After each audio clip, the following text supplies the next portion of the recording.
Yeah, so hey everyone, my name's Tobalo. I've worked in IT and technology probably about 9 years now.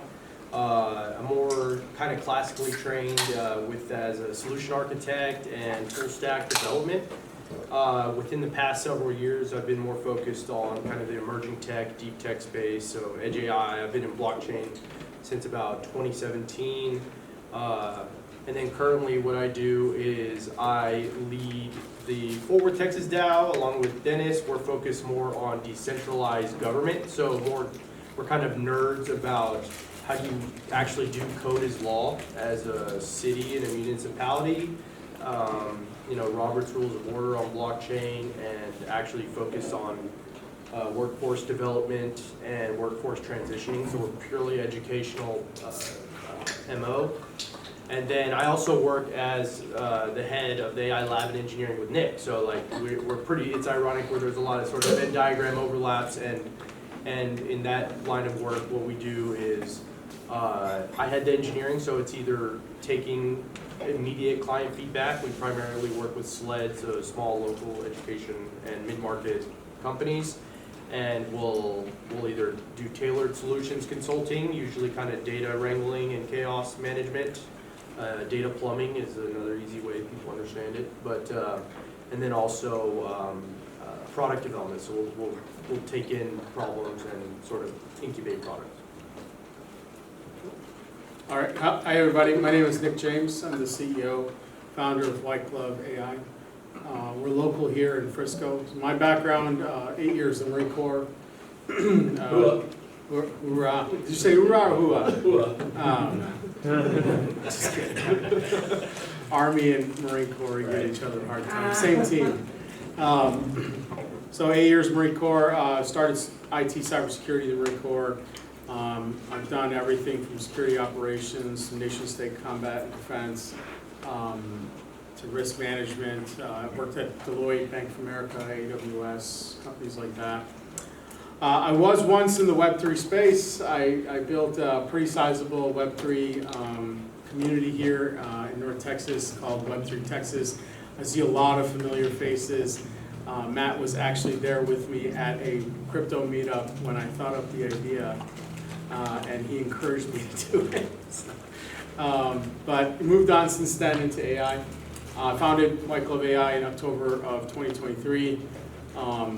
It was just, kind of the gold rush moment at that time. What we do is called, we're the world's first managed AI service provider. How many of you know what a managed service provider is? Let me see your hands. Okay, just a few, all right. So just as you would outsource your IT to a managed service provider or security to a managed security service provider, our clients outsource their AI needs to us.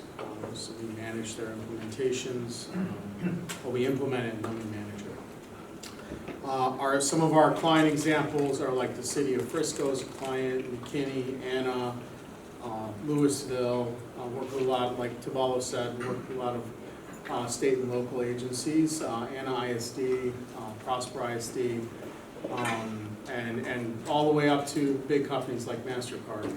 So it's been quite a rush, and it's been really exciting. So I'm really excited to be here. And if I may ask you to just do a round of applause to Matt, like he doesn't get enough credit for that. Thanks, my credit score feels a lot better. So Tobalo, I know AI and blockchain they're both industries that are fast evolving. What are you excited about when it comes to both of those? Like, where do you see like I'm gonna hit you with the bad cop question later, but first, good cop. Like, what are some positive things that you see as far as both AI changing the blockchain space or vice versa? Yeah, so I think the first way, before I give like forward-looking speculation, probably kind of talk about where we're at. So kind of within the industry, it's well known blockchain software is provenance baked in to software. So a system of record and evidence, transmutable, can be immutable, and you can have that architecture in your software natively. kind of over the years, and I guess LLMs started becoming really, and generative AI started coming about, over 2 years now. But the talk there was more on like, okay, how does blockchain this was at the North American Blockchain Summit in 2023 in Fort Worth, and the talk there was like, how is blockchain used for social media disinformation? So the idea is like, basically you have like a hash, so anything you post is basically like a hash. If it's ever tampered with, it would produce a different hash, and you would know if information was tampered with. That concept's grown a lot, and it's probably more relevant today, especially now there's like this AI-generated content. But where we're at is really what we're seeing is like, there's AI marketplaces. Obviously, we're familiar with that with like, larger entities, more centralized entities, right? But there's growing communities. So like, there's been histories of like Ocean protocols, like one. It's like a Web3 data economy. And they recently just merged and formed a larger artificial superintelligence alliance. So it's kind of your like standard AI agent, SDK and library. They have it tied to their native kind of wallet system with like the Fetch token and Fetch AI. But think of it as your same kind of like, if any of you are programmers, you can use these SDKs and libraries to just quickly embed LLMs in some level of operation. And then that transaction layer, you can use the blockchain for either having the trail of the transaction, or it's actually executing on like financial operations. So trading agents is obviously one, but that AI marketplace for Web3 and the Web3 element of using the blockchain to have like open verifiability of like, okay, this agent is good, people are spending money on this agent, is one thing that's growing. And there's another place, Recall, and there's several other, but that general strategy and platform is a lot where these are growing. And so like on-chain intelligence, basically. And then how the LLMs support that, or how you use the blockchain to prove that.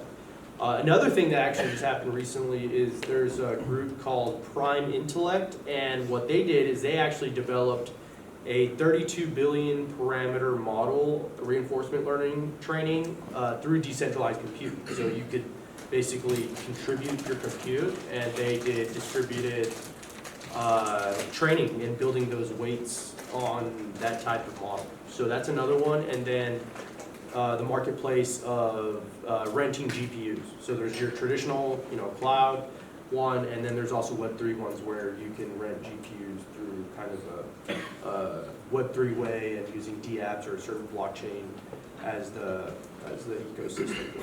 Now, going forward, I think you kind of take that as the baseline.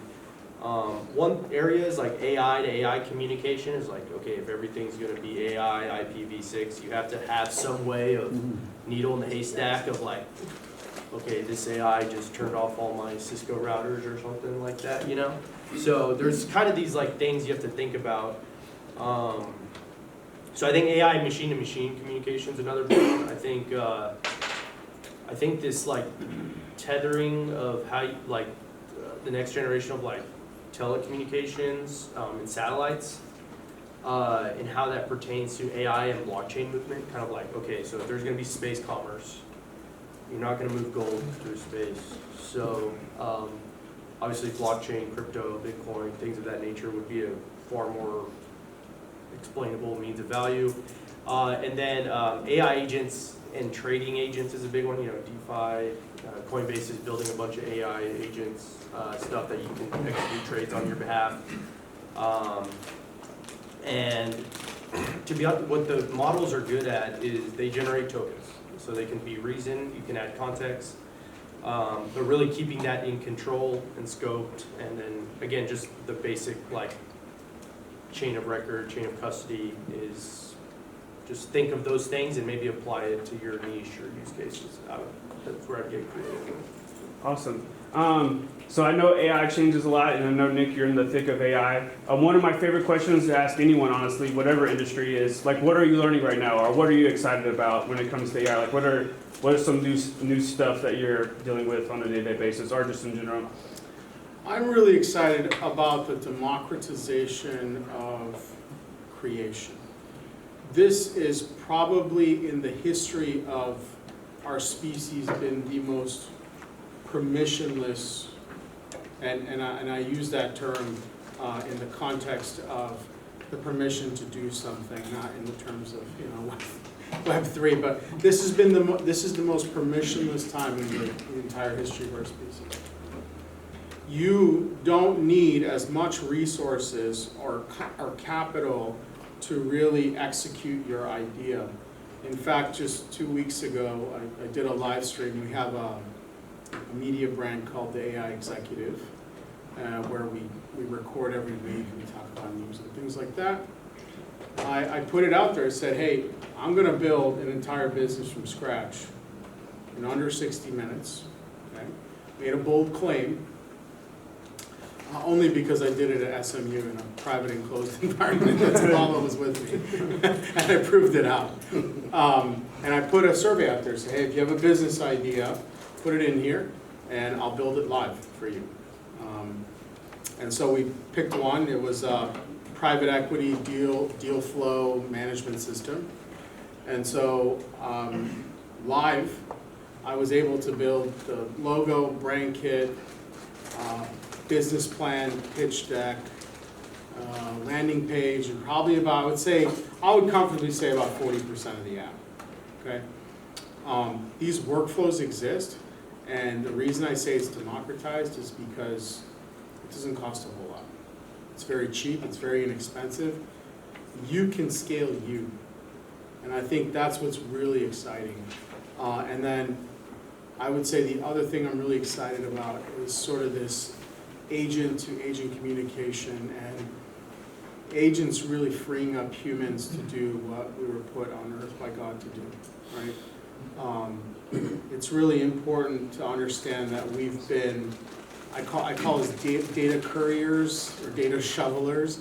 We take data from here and we put data there. Take it from here and we put it there. And that brings you zero job satisfaction, and you wonder why unemployment's high, you have workplace violence, right? It all comes down to the jobs that you do. So I'm really excited about the opportunities that agents will unlock for humans to do things that really matter for us. Awesome. All right, Tobalo, I'm going to play a little bad cop. So I can't speak for AI, but I can speak for blockchain. The space I work in and educate in, we have a lot of bad actors. It's a space of a lot of smoke and mirrors. What challenges would you say when it comes, because a lot of people make a lot of claims in the blockchain space and a lot of promises, but like what challenges do you see as far as AI and blockchain going forward? Or what are some bottlenecks, would you say, when it comes to both spaces? Yeah, no, it brings a totally new threat model for anyone managing critical assets. Managing crypto at like a banking grade level, one is incredibly difficult, but it's also because the internet is growing in proliferation, and then also because AI is being used for malware generation, you can scale phishing attacks. These agents could also be developed for cyber weapons, and they likely already are. Or botnets, like you have AI replies. There's like a funny meme of there's like a kind of a Russian troll bot on X, and they were joking with it. They basically oh, give me a recipe of this. So they reply to the troll, they give me the recipe, and that's how you knew it was AI generated, because it just gave you some recipe of some food when you talk to it. Yeah, it scales the threats. So you just have to really have a circle of trust. You have to have humans, you have to have communities, like something with the DAO or Telegrams or Discords or whatever kind of internet ecosystem you're on. It's kind of the same threats where you got scammers penetrating or targeted, and you just have to be vigilant. And that's kind of a part of why it feels natural building the forward DAOs, because a lot of that technology literacy, there's just no way around it. There's you have a lot of people that they think, oh, it's gonna be easy, they're just gonna use all these systems. Well, when things are easy, they're usually less secure, and that's just kind of the dichotomy of the ecosystem. So yeah, just people have to get technology literate. We're in the information age, so and they prey on the vulnerable. So you just have to have leaders and communities protect them. Awesome. So Nick, I've been going down like an AI binge on like how to incorporate different programs when it comes to content creation or things of that nature. For the crowd, maybe if they're a beginner, like, do you have any tips as far as where someone should start when it comes to learning about AI? Because I know you're like farther along than most people. Do you have any either tips for a beginner, or what would you say is someone coming into the AI space should focus on as like a starting point? Funny enough, it's probably going to sound cheesy, but start with newsletters, right? Newsletters help you generate, it helps you start to create the neural pathways to start to think in that way. It's a very new way of thinking. So I would recommend the Neuron is a really good one that I read, Superpower Daily. So as you're reading these things, and I would recommend that you make it a habit of reading one every morning. They come in every morning before, I guarantee, before you wake up. And both of those particularly have a tools section where they just highlight tools. So I would say start with, if you want to start in a free space, which it costs you nothing other than your time, I'd start with newsletters. If you have a problem perhaps, or perhaps an idea that you've always wanted to develop, I'd go start with ChatGPT. I think a lot of the times people have problems using ChatGPT because they think that there is a specific way to use it. My chief AI officer recommends PICO. It's a good framework. It's still relevant. It stands for persona. What's the I stand for? Intent, Intent. See? context, Context. and outcome. And so it's that framework still works, but having a conversation, I think that sometimes there's like a mental barrier between us and machines. We believe that machines have been such a way for so long that we actually interact with machines very differently than we do with each other. I would encourage you to try to remove that mental barrier gently by practicing every day and talking about, we all have problems every day. We all encounter problems, whether they're small or big. Try to use it as a sounding board, okay? That's a great way to start.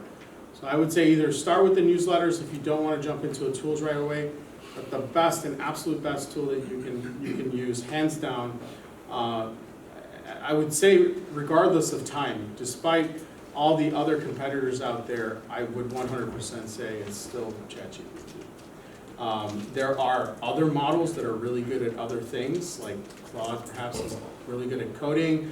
Gemini has all of the light shined on it right now, right? But it could be a completely different model next week, like DeepSeek's R2 got leaked last weekend. Like, you're never gonna catch up. But from a UI standpoint, from a usability standpoint, from an all-in-one standpoint, and you being, if you're new, I'm not saying that you're new. If you're new, just start with ChatGPT. Everything's there. It's very friendly. It's got a great user interface.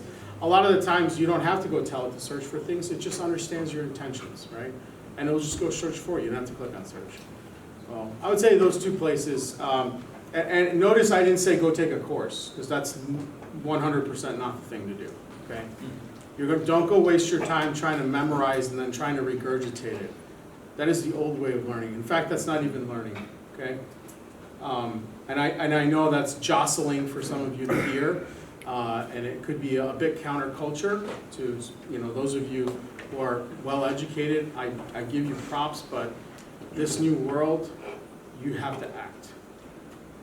Yeah, and to add what he's saying, we actually, when we were working with Anna ISD, one of the elements that was like an AI agent, we called it Pythagoras, but the intent was to have Socratic method on the student, so it's more about developing their metacognition than it is them remembering something. So knowing how to think about a problem and understanding all the tools you can use to retrieve that information, right? Because like if you think about it, you study a semester, take a test, you have to retrieve that information out of your brain or use that information and reason with it to solve your question. Yeah, just you can do that in seconds now at a PhD level with these models. I'm sorry, this No, is keep going. That's a good one. So if you understand how the information economy was born, it was really born. It started really with libraries, where humans were retaining knowledge in written form, right? It started off with books, right? And then there were places called libraries where that information was stored and retrievable, right? So this is about creation, retention, and retrieval. Those are really those are the big three components of knowledge, right? And then you had the internet, and then now people were able to connect their storage, right, their knowledge together in networks, right? And then you had Google that was able to search over vast arrays of knowledge. And now you have AI that is so freaking efficient at recalling or retrieving that knowledge. It is no longer necessary for you to remember things. And there are people who talk about this intellectual atrophy. I think that it's a real thing, and it may become an epidemic. But I think that if used correctly and for the right reasons, if you are able to elevate yourself to a higher level of thinking because your lower level of thinking is taken care of by a machine, we're going to experience sort of a, it sounds a little corny, but like a transcendence as a species. Okay, since we have people here, I want to ask you this question, Tobalo, because I know it's a little bit different curve, but there might be someone in the audience that wants to hear this stuff. You and Dennis have been hosting like the most consistent and disciplined technology meetups out in Fort Worth. Every meetup I host, I always find that there's people always looking for someone to connect with. Then there's always people that always like aspire to host their own meetups. What have you learned, or what kind of encouragement would you give to others? Like, what tips would you give to starting your own technology meetup, or just meetup in general? Just do it. Just let's stop thinking and just do it. There's the tools for setting up meetups. You can promote them on social media, LinkedIn, X, Twitter, Facebook, whatever. One thing we found is we started like a blue collar blockchain series, and we figured out there's like this Facebook population that like they follow events better than a lot of other social media, which is kind of interesting. But and I don't even really use Facebook. Yeah, Meta. Yeah, just honestly doing it, building your community, and then figuring out the right way to have like your internet tethering to it. So, Telegram, Discord. If you want to kind of more corporate-y, use Slack or Teams, but I would advise not to. And then, usually it's a lot better having some level of unofficial. And when I say unofficial, is like think of it more as like a culture you're building standpoint than it is just like everyone needs to be all uptight, because the culture is what wins in the community. Awesome. Speaking of starting something of your own, and I don't want to steal your thunder. Feel free if you want to share your story or testimony. But life dealt you some adversity, Nick, and you started your own AI company. I know you recently did a live stream about how to start a business. But what are some tips that you would encourage someone here that maybe is on the fence of starting their own AI business or a business in general? You don't have to get into your testimony or what if you don't want to. But for me, that was very inspiring for me. I know some of the stuff that you dealt with, and to see where you are today is awesome to see. So I don't know if you want to talk about that, but basically the question is what tips do you have for someone who wants to start an AI company or just business in general? Start with the problem. People would ask me, I have a lot of ideas, and sometimes I execute on them, sometimes I don't. But I had this habit that I built. It's called frustration journaling. It's just some little thing that I came up with. So like I said earlier, we all have problems every day. Whether you stub your toe on the edge of your bed or get into a car wreck, everybody has problems every day. And sometimes those problems are shared by many. And when a problem is shared by many people, that means that there is a market, okay? And there's a void, and it needs to be filled. So I would say that a simple way of capturing ideas and validating them, which is really the birthplace of a company, is to, I would say, if you want to, and have some sort of tactile, haptic, like real life thing that you carry with you, do it on your phone if you'd like to. I would say just carry a journal when you have a problem throughout the week. Just write it down, just so you don't forget it. And keep doing that. And don't try to solve for it. You may subconsciously try to start solving for it, which is the cool phenomenon I'll describe in a second. But on a Saturday or Sunday, just sit down and just read over the problems. You may be surprised, like some of them you won't even remember happened, right? And some you'll be like, oh man, yeah, I remember that. It like affected my whole week, right? And then I would say, pick a few that you think that perhaps maybe others may also have the same problem, and you're like, why isn't there a solution for this, right? And then write a solution statement, right? And then before I would say, go do market research, but now I'm going to say, go put it in ChatGPT. Give ChatGPT all your problem solution statements and ask it, which one's the best? Which one has the largest market? In fact, if you pay for Pro, I don't know if it's, we have Team, so I don't know, I think in Pro it's the same. Huh? It's $20. Yeah, it's $20, but I think you get 10 deep research tokens per month. I know on Team you do. Throw it in, don't use deep research yet. Ask ChatGPT just in general, be like, hey, flush these out, tell me which one's the most viable. Center on one, and then go deep, okay? Drop that into deep research. Deep research will ask you to actually answer questions before it starts its work, because it takes a lot of compute, takes a lot of time. It could take 20 to 30 minutes, depending on what the problem is. But I would have it validate the market and do market research. And then from there, you move on to your business plan, right? And once you have a business plan, then you can start to build your product. If it's a SaaS-based product, super easy, super simple. I get started on Lovable. I don't know if you wanted me to throw out some like. Take it wherever you want. We have 7 minutes left, so keep going. So Lovable is really good at graphics. Tobalo's more technical, so he told me earlier about Bolt. So Bolt's more like ID based, right? So Bolt and Lovable are similar-ish. Bolt just had a Stripe integration, but Replic's it can be used more for kind of like an AI ID for more technical, or if you're actually really can get in the terminal and code editor, Windsurf, Cursor, or VS Code plugins like RuCode, Klein. But yeah, for the product development, that's exactly what he's talking about. And well, just a landing page, I think. I like to do my landing pages in Lovable. And Gamma. Gamma Gamma's it got better. It got better, it did. Gamma is really good for making your pitch deck. So ChatGPT is where you make all of your content, like your copy, and then you take it to other apps to actually build those things. So I will you can watch this video, it's on YouTube, it's free to watch. I'll show you the workflow. I'll have ChatGPT, after it's written my business plan, I'll have it create my pitch deck for investors. I take that, I put it in Gamma. Gamma builds the pitch deck. Then I say, hey, write me a prompt for my AI coding assistant to build a beautiful landing page for my app. Make sure it uses really modern animations, yada, yada, yada. I take that to Lovable, drop that in, let that go. It's running.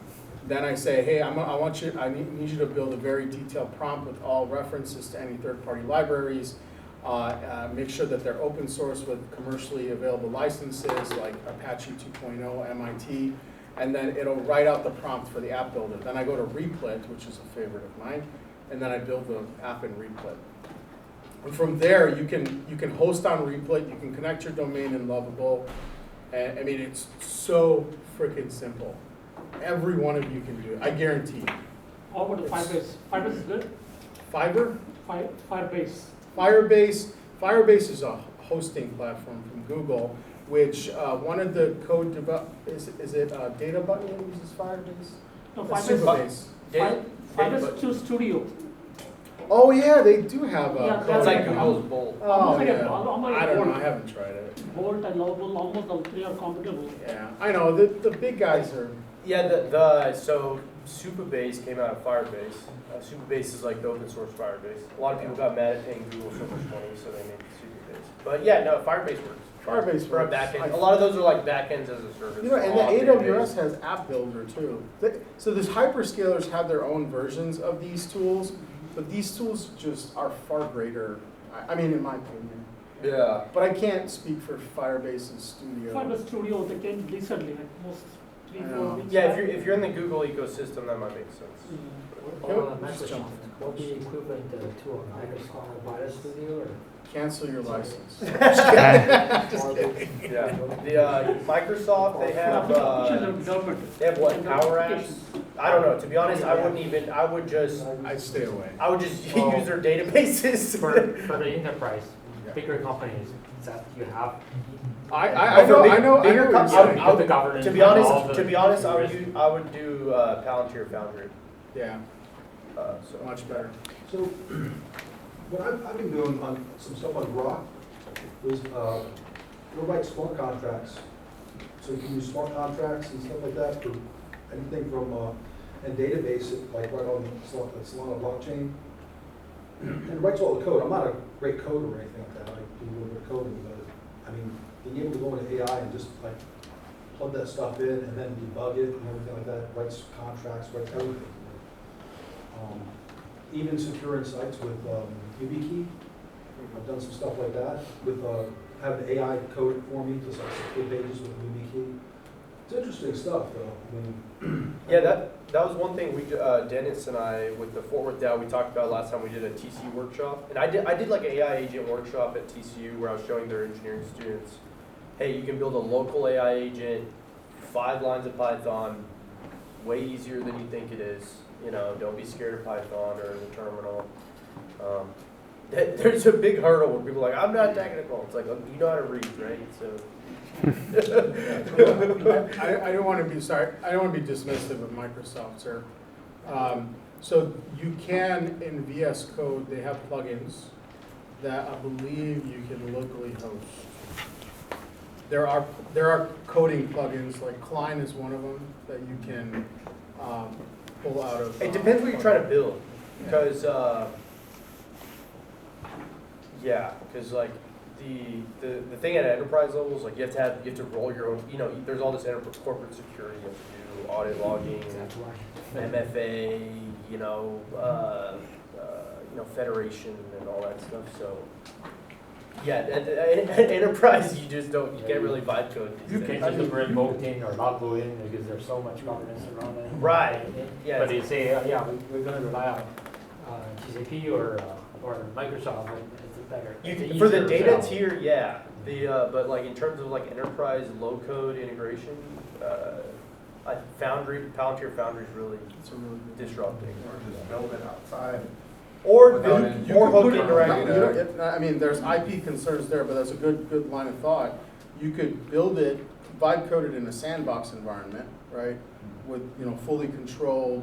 It has some sort of DMZ or some sort of like just a segmentation from the real network, and then you can security test it there, and then you can deploy if it's container like a microservice.